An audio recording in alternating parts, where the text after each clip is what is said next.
Arestado ang 3 lalaki sa Quezon City matapos tangkang suhulan ang mga pulis kapalit ng pagpapakawala ng 2 trailer truck na may kargang tinatayang 143 milyong pisong halaga ng smuggled cigarettes. Ayon sa PNP Highway Patrol Group, unang naharang ang 2 truck noong Miyerkules dahil sa traffic violation. Sa masusing inspeksyon, natuklasan na unregistered ang mga sasakyan at naglalaman ng humigit kumulang 2,000 kahon ng dokumento at umano'y smuggled na sigarilyo.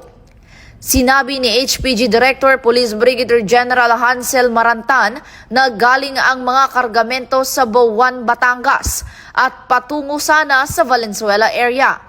Pinatunayan ng PNP ang kanilang dedikasyon sa mahigpit na pagpapatupad ng batas, alinsunod sa adbukasiyang bagong PNP para sa bagong Pilipinas, serbisyong mabilis, tapat at nararamdaman.